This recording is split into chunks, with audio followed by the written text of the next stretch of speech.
Some games out there follow a very specific formula. Open world games all have certain things that you'll find in them, but some games are totally unique. Hi folks, it's Falcon, and today on Game Ranks, 10 games that aren't like any other game. And before I get going here, it has to be said, we're not going to focus on indies today. The indie game scene is extremely creative. People come up with unique stuff all the time. What we're really going to do is focus on mainstream games, like big games where if you really think about it, there really isn't anything else quite like them. There aren't really any good imitators, you know? With that in mind, let's start off at number 10, Ghostwire Tokyo. Now, this is probably the most recent game on the list. It's also one of the most unusual. It's a Japanese FPS set in an open-world recreation of the real-world Shibuya district in Tokyo, Japan. You play a ghost hunter. It's your job to exorcise the demons that have taken over, and that sounds like a horror game, right? More of an action game.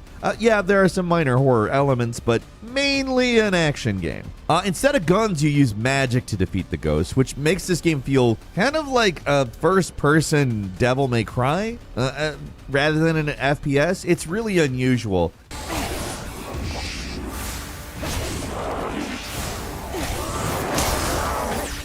It has the trappings of a lot of open-world FPS games, but how it pulls everything off makes the game feel really unique and different. It doesn't always work. There are times where this game can be a bit of a chore to get through all the open-world stuff, but the visual style alone makes the game stand out. And again, it just has a weird cadence to the gameplay that you don't really get anywhere else. It clearly does take inspiration from a lot of other games out there, but the sum of its parts, the way it incorporates all those ideas, is just really unique.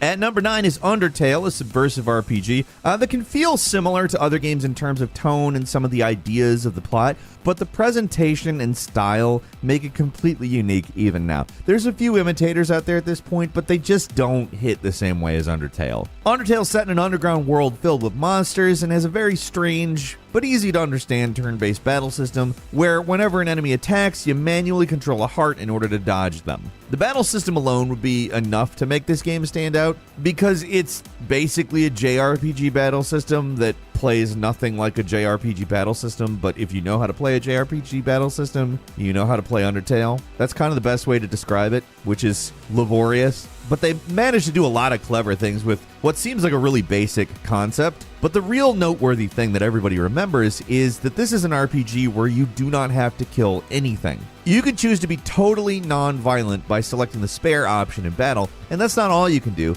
If you're not being so friendly, you can kill everything, like literally everything, and depending on what you do, it can have a major impact on the ending you get. It's a game with tons of inspirations, but there's just nothing out there that managed to pull it all off the way that Undertale does.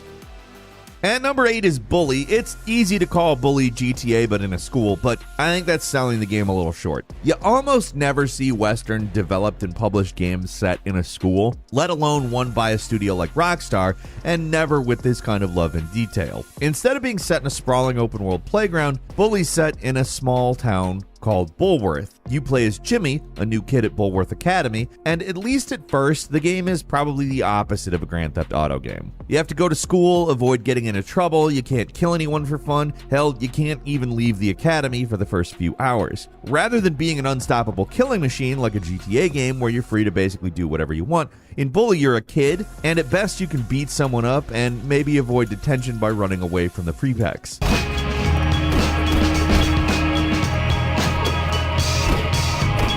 Yeah, there's a lot of Japanese games set in schools, but they are nothing like Bully. Like most of those games involve making choices as to who you date and what spells to learn when you take out the invading army. Yeah, those are weird too, but there's a lot of them. There's only one Bully. At number 7 is the Hitman series. Now, when you think of stealth, most people think of sneaking around in the shadows, hiding in closets, avoiding enemy patrols. And while you do a little of that in Hitman, these games are way more out in the open. Stealth in the Hitman games is more like a puzzle than anything else. It's about finding the right uniform, sneaking in the correct weapons, setting up the perfect situation so you can kill your target without anyone even knowing you were there. The Hitman games are exactly what their name implies. They're Hitman simulators. You play as Agent 47, a guy that you would think would stand out because he's bald and has a distinct barcode tattoo on the back of his neck, but he seems to fit in pretty alright. To eliminate whatever target or targets you've got for a specific level, you usually have a ton of options. You can snipe them from a good vantage point, orchestrate some kind of accident, push them off a ledge when no one's looking. As long as you're wearing the right thing in the right place, most people won't question you, and you're free to move around the area as you see fit.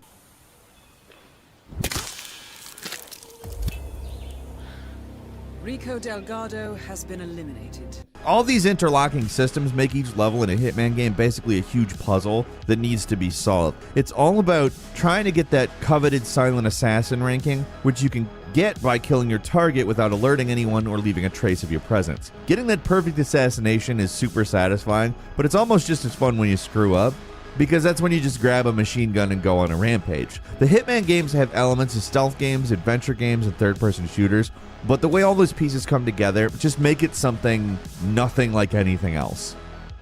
And number 6 is the Splatoon series. This has got to be one of the weirdest concepts for a multiplayer shooter at all, right? In the Splatoon games, you play as a kid or a squid, maybe a kid. How about a squid kid? I don't really know what to say here. The commercial really made it so that it's impossible to get past those two words. But you're going up against other squid kids in a multiplayer battle arena. The difference is that instead of shooting bullets, you shoot ink, because you're a kid and a squid. And kids don't shoot bullets at each other, and squids shoot ink. I know I'm, having as much fun as I can with saying this stuff, but it's actually pretty simple and straightforward and extremely enjoyable. Now, instead of being about getting kills, Splatoon's basic game mode, Turf War, is about spreading ink. Whoever covers the surface of the map the most is the winning team. Now, the ink is also not just for splashing around, of course. You can use it. You can kind of get kills with it. They don't really matter in terms of score, per se, though. They just kind of knock the enemy team out of action. Now, to refill your ink, you transform into squid form, which actually also has other benefits. Like, you're hidden, the ink recharges, you can move much faster through your own ink.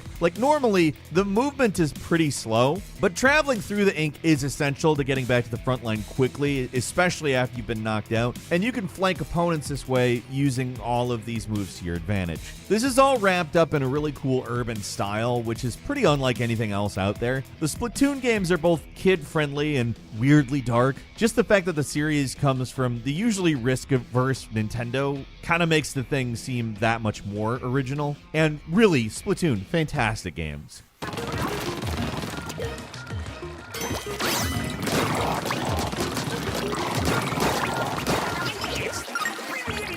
And number 5 is Sea of Thieves, a large-scale cooperative multiplayer action game. Sea of Thieves is really hard to pin down. It's a multiplayer game where teams of 4 players can control various parts of a pirate ship and go exploring. You can get in fights with other players, or you can just trade items like fish and meat. I mean, you're a pirate, so obviously people are questioning where that meat is coming from, at least internally, or I like to think of it that way anyhow.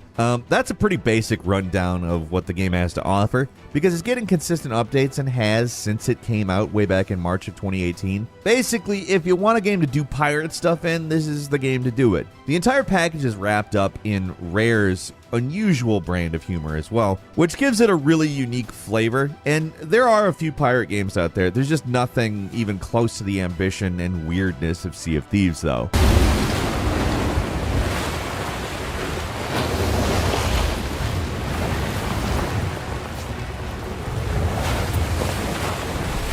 Which, when the game came out, is not something I expected I would ever say, also, because it was kind of bland at launch. So, I mean, even on that level, that launch in a way that not everybody loves, that turn into something that you go, wow, that's just nothing like anything else, and it does it well. And number 4 is Driver San Francisco, maybe the strangest turn for a major franchise I can think of.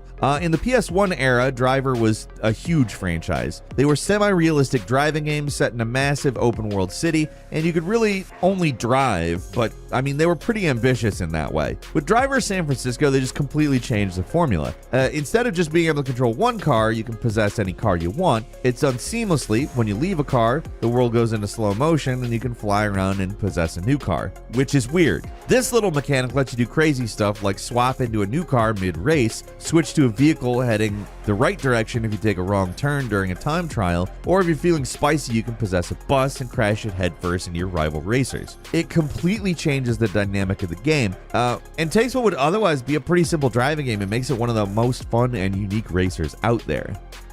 And number 3, Brothers: A Tale of Two Sons, an adventure game created by Joseph Fares, the guy who would go on to create some amazing co-op games like A Way Out and It Takes Two. This has a simple premise. It's a co-op game, but single player. How does that possibly work, you ask? It's simple. One brother's controlled by the left stick, and the other's controlled by the right stick. So instead of controlling one character at all times, you control two. Thankfully, they put in a lot of effort to make it go as smoothly as possible and ease players into the experience, but it's still something that takes a lot of getting used to, and not something that other people have done. Story is very simple. It's two brothers on a journey to find medicine to help their sick father, and along the way, you're solving puzzles and avoiding danger. It's kind of short, but it smartly doesn't overstay its welcome and try to do anything too complicated. It's brilliant and a creative control method that I really don't think has ever been replicated, at least in a way that works. And number 2 is Shadow of the Colossus. Few games manage to both be incredibly strange and entertaining in a way that Shadow of the Colossus manages to do. It's a game that's set in a really desolate land, and you have a really simple goal: hunt all these huge creatures down and kill them. Now, in truth, that doesn't sound particularly unique, but it's actually some of the limits and the mechanics that make it into just a completely different experience than anything else. You only have a few tools: a sword, a bow and arrow, a horse, and you have, hands so you can climb. To take out the Colossi, you have to find a way to climb up to their weak points and take them out. It's part action game, part platformer, part puzzle game, and each Colossus is different, so it's not like they all have the same weak points, and getting them to expose their weak points isn't easy. Further, this whole experience has a really melancholy feel to it that gives the game a really unique atmosphere. I mean, it's hard to mention open world games without mentioning Breath of the Wild, but it's not what you think here. This is a game that a lot of this game's DNA can be felt in Breath of the Wild. Hell, a lot of this game's DNA can be felt in Sonic Frontiers once you get into the bigger bosses. Not quite the same thing, but you know if you've played it. But even though a lot of games have taken influence from it, it is totally unique. There's just nothing else quite like it. And finally, at number 1 is Death Stranding. From the mad mind of Hideo Kojima comes possibly the strangest AAA big-budget game of all time. As best as I can describe it, Death Stranding is an open-world, post-apocalyptic, supernatural FedEx simulator. Yeah, as a follow-up to the masterful stealth action of the Metal Gear Solid series, Kojima made a game about delivering packages. The setting itself is also one of the weirdest of all time. Most of the world has been devastated, and the mere presence of a dead body can be catastrophic, and your goal is basically to reconnect humanity to itself, one delivery at a time. A little bit higher stakes than the Amazon guy. I mean, unless you're really anticipating a package, then it seems like the stakes are super high for the Amazon guy. But no, he is not reconnecting humanity with itself. There's so much weird stuff in this game, it would take a whole day to explain it. It's so strange. It's a game where you have a baby in a tank strapped to your chest, which warns you about invisible ghosts that appear as handprints. There's rain that makes you age. When people die, they essentially become a time bomb. When you die, you are transported to a beach and you can swim back to life. I mean, everything about it is strange. It's probably one of the all-time strangest video game experiences of this or any generation. Some bonus games for you, too. The God of War reboot series. Some people might balk at this, but think about it. The reboot is super weird. Instead of a usual third-person action game camera, it looks more like Gears of War with its close over-the-shoulder camera angle. It's partially an open-world narrative fiction game, but the presentation is so unique that it doesn't seem like anything else in that genre. It's easy to forget how revolutionary God of War felt in 2018, and its sequel, I mean, it's still like the only other game like that. There's just nothing else out there quite like these games. And then I gotta also mention Katamari Damacy. You can't do a unique games list without mentioning this PS2 classic. It's a puzzle game, I think, where the goal is to roll a sticky ball called a Katamari around various environments and to collect larger and larger objects until the ball is big enough to reach a goal. It starts off small, eventually you're rolling up house pets, people, and even entire cities. This is all because the king of all cosmos destroyed the stars in the sky, and I guess rolling up random junk is able to make stars. Don't question it. It's a game that is actually pretty fun, but don't think about it. That's more difficult than the game itself. And that's all for today. Leave us a comment, let us know what you think. If you like this video, click like. If you're not subscribed, now's a great time to do so. We upload brand new videos every day of the week. Best way to see them first is, of course, a subscription, so click subscribe. Don't forget to enable notifications, and as always, we thank you very much for watching this video. I'm Falcon. You can follow me on Twitter at Falcon the Hero. We'll see you next time right here on Game Ranks.